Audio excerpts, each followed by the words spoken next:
My name is Faith Slack. My name is Rayleigh Morgan. To the man who brutally murdered my father. Did you know he had 4 daughters? 2 that passed away at birth?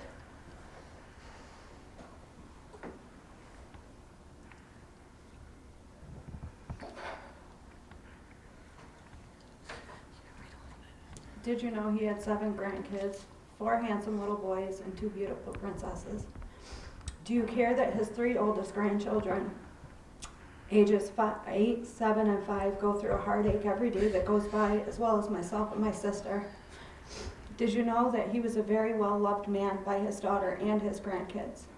Did you know that he just met 3 of his grandsons when he came home from prison, and just met his 5th grandson 5 days before you decided to take his life? Did you know he had lots of friends and family that loved him dearly? Did you know he truly was a good man? He would have given you his last dollar if you needed it. He would have even given you the shirt off his back. Why? Why? What did he ever do to you for you to beat him to death? Most importantly, how are we supposed to explain to his 7 grandkids that Papa is no longer able to play with them, or that they'll never see him again? Meanwhile, your daughter Nadia will still be able to see you, even if it is in prison.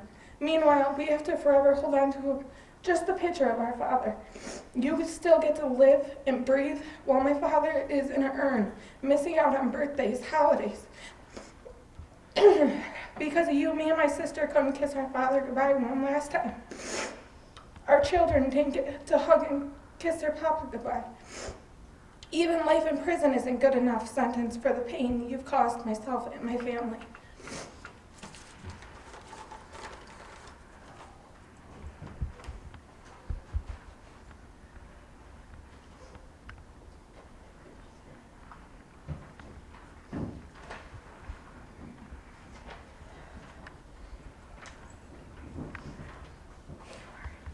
My name is Nancy Raymond, and I am Raymond's sister. I am also going to be reading on behalf of my mother today. I am reading this on behalf of Ray Morgan's mother. I hope that one day you will come to realize the grief and the sorrow that you have caused in taking the life of my son. I know I now have this void and emptiness left in my heart that will remain there for the rest of my life as a result of your murderous actions. Not only is it my tragedy and loss, but your tragedy and loss as well, as now you must live with not only the consequences of your actions for the rest of your life, but you must answer to your consequences before the judgment seat of the Almighty God someday regarding a life that was not yours to take. Unfortunately, some things in life cannot be taken back once you have committed it, as you now know, resulting in yet another life that has been ruined, and that is the life of your own. How sad and tragic. Please understand that I will never get over the loss of my first child and son, but in time, with God's help, I hope that I will be able to learn to live with it. May the same God have mercy on your soul. Now I would like to read my statement. I want you to understand what you have done not only to me, but my entire family and Ray's entire friends. Ray was my mother's first child, and she should never have to bury her child because of something so violent. Furthermore, Ray was my brother. He was a father, a friend to many. My brother Ray may not have been perfect, but none of us are. Ray had a heart of gold and would do anything for those he knew. Ray did not like to see people suffer, especially children. With your decision to take Ray's life, you have now caused our family to have a life sentence without Ray's smile, laughter, hugs, and love. I will no longer get to hear my brother's voice telling me that he loves me and listening to his corny jokes that he liked to tell. Ray's daughters' lives have been forever altered, and the violent nature of his death has scarred them permanently. Ray's grandchildren will not have the opportunity to enjoy the love they could have received from him. You have taken a piece of our hearts, one that we will never get back. What you have taken from our family is priceless to us, but not to you. You had no right to take someone else's life, and I can only hope that justice is given to you is equal as our suffering we must endure daily.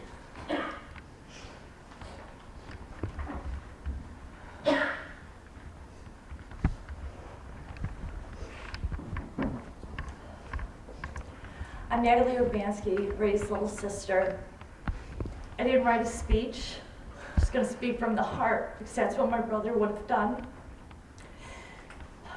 The one thing Richard can't take away from me is I had 41 years of memories with my brother growing up at the Holloman Air Force Base till Batavia, New York. But he doesn't care that his two beautiful daughters will never ever get the 41 years that I have had. And he sits there with not a bit of remorse on his face. My brother was a good person. He would have helped anybody several times. He would do wrong, but in the end, it was to help people out. And I know from talking with some of my brother's friends, he would be like, if I eat, we all eat. Ray would be there for anyone if you needed him. I remember one time I broke down in Pennsylvania, and I didn't know what to do. My brother broke his probation rules and drove all the way to Pennsylvania just to save me. And I don't want Richard to feel bad for me. I want him to feel bad for his kids and his grandkids that will not have the years that we've had with my brother.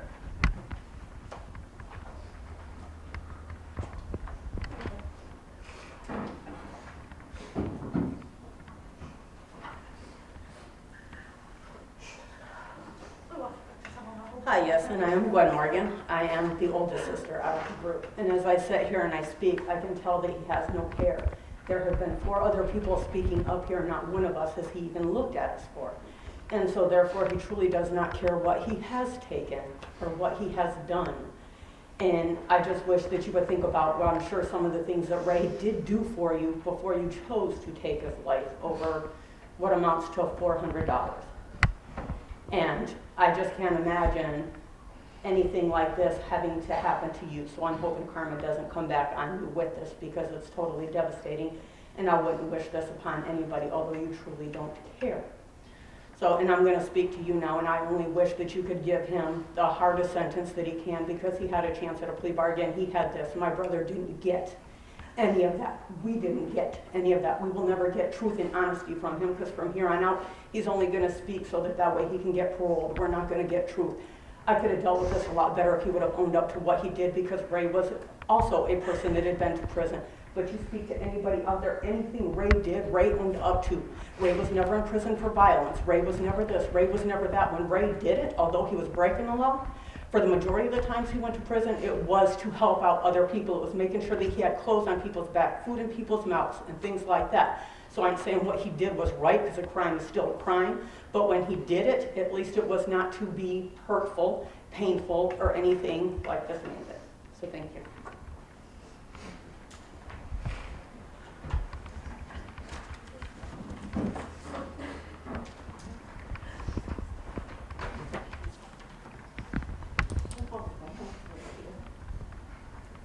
Your Honor, I don't have much to add to what's already been said, and that's not because I don't care about the sentence in this case. I care very much.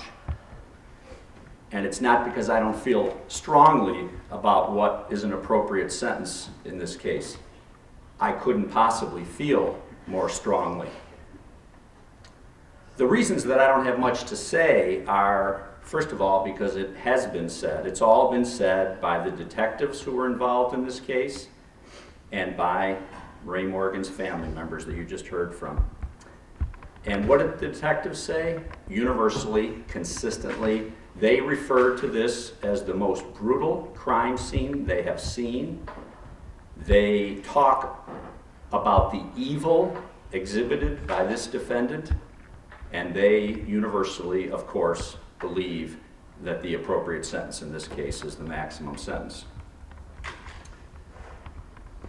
The second reason that I don't have much to say is because, from my perspective, the answer to the question, what is the appropriate sentence in this case, is absolutely simple. You know, I'd like to think that what has just been said by Ray Morgan's daughters and sisters would have an impact on this defendant, but I don't believe it for a moment. I absolutely agree with what was just said. He has no remorse. He has no conscience. And if we don't know it from all the surrounding facts, we know it because a person who is capable of committing this brutality on another human being for no good reason has no conscience. And a person who is capable of committing this brutality on another human being absolutely should never be in free society again. And no, you can't guarantee, Your Honor, even with the maximum sentence, that he will never be released. But you can and should ensure that that day is as far in the future as is possible. And therefore, Your Honor, on behalf of the people of the state of New York, I urge you to now impose a sentence of 25 to life. Thank you. Good morning, Your Honor. There's a couple of issues with respect to the PSI. There's a claim for restitution, the amount of $1,800, which I would object to the court imposing it. It's not authorized by law. Those individuals, respectfully, they did attend the trial, but that's not a type of issue that would be covered by restitution. Your Honor, my client accepts the verdict of the jury. He respectfully disagrees with the verdict. He's had, as outlined in the report, he has had mental health issues and substance abuse issues for many, many years. He's previously been incarcerated, and it's sad that these mental health issues or substance abuse issues were never addressed by the Department of Corrections or criminal justice system. Your Honor is well aware of all the facts in this case. And prior to trial, the people were well aware of all the facts. I think it could be predicted, even if there was no trial, that this was as described by the detective.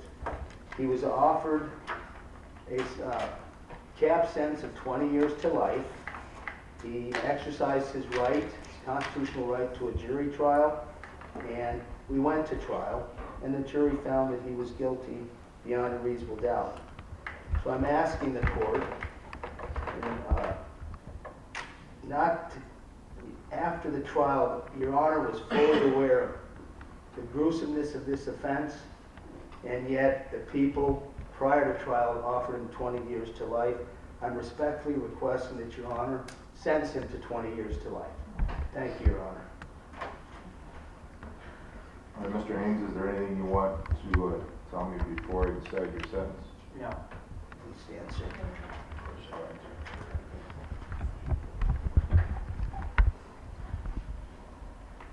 No, first of all, on the question of restitution, unless you have some authority, Mr. Dugan, I think I have to agree. I'd like to be able to order restitution for the time that the family took to attend the trial, but since they were not direct victims in the sense that it cost them that money and they were not required to be here, I don't think I have any authority to order that, so I'm not going to order restitution. Mr. Haynes, I looked over this and looking at your record and what happened here, there's a number of factors that are taken into consideration.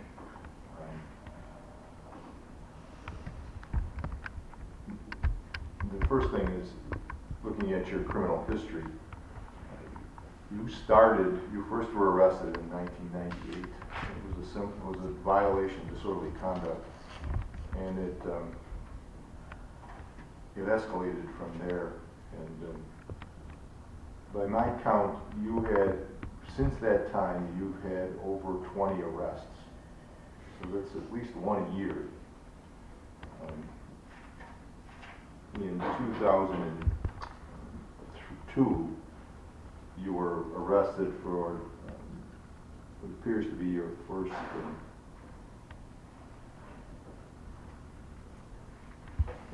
well, actually, 2000, your first felony arrest, possession of stolen property. And since that time, you've had, I believe, this will be your fourth felony conviction. You've been on parole. You've had parole revoked 6 times. You've had probation revoked twice. You've been that entire time. You have either been on parole or in jail or on probation. All of them terminated unsuccessfully by my count from looking at your record. The probation department's done an evaluation. They consider you the greatest risk there is to society. You've clearly got a significant substance abuse problem, but I don't think that can explain, or it certainly doesn't excuse your criminal history.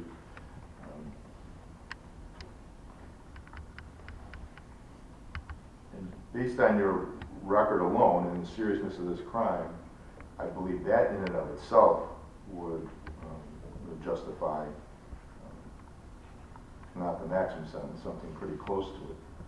It's a clear indication that you just cannot function in society anymore as a lawful human being. But I think what really drives the point home, and Mr. Friedman touched on it, and the people here touched on it, I mean, murder is murder. Every life is precious. And certainly Ray Morgan had family and friends that are left behind that will have to live with this and suffer at your expense. But the nature of this crime and your actions during it and after it are very disturbing. This is something that really concerns me in the sense that part of my job here is to protect the community, or to see to decide a sentence that will provide safety to the community. And when I hear from all the police officers in this case, who are experienced police officers, say that this is the most brutal and gruesome crime scene they've ever seen, and I heard the evidence, I saw the pictures, more than 24, at least 24, 25 blows with a hammer that's an innocuous thing. It's not considered a weapon, but you turned it into a deadly weapon. That takes clear intent. That takes a personality that simply doesn't belong out in society. And then afterward, deliberate, calculated attempts to cover up your involvement, and even brazen attempt to go to the police department and be able to tell them that somehow you weren't involved. It just says something a lot about who you are and what risk you present to the rest of the people in the community. Mr. Haynes, I don't see any way. I agree with Mr. Friedman. Someone who's capable of this type of brutality, and there's been mention of why, even $400. That's not even clear to me. I have no idea why you did this. It never came out, and you're certain you don't want to tell anybody. But that's disturbing as well. Sometimes people can understand anger and revenge and just greed, but to commit a crime that's this intimate, that you had to beat him to death, and not knowing why, I think is unsettling. And that you're capable of this type of brutality says to me that you in your history, you'll never be safe for society. And I hope that that you serve as long a sentence as possible. And if I have anything to do with it, and I will, because they'll send me a letter, I can tell you that I'm not going to recommend any type of early release or any consideration as far as the parole board might give you. It sentences this court that you serve the maximum sentence allowed by law, and it's an indeterminate term of 25 years to life.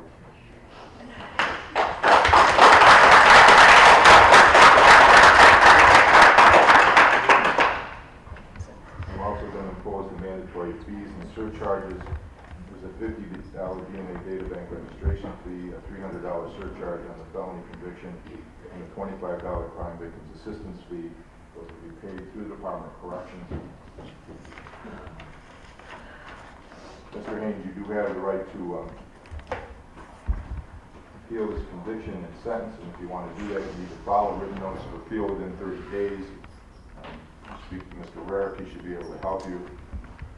And if he can't, I'll assign another attorney. Mr. Rarick, you submitted an order for four-person relief. Yes, Your Honor. All right, I respectfully request that the court sign that. Okay. Forward to the Fourth Department. I provided a number of copies, so we'll provide one to Mr. Friedman and any other entity that needs to receive. All right. Matters adjourned. Thank you, Your Honor.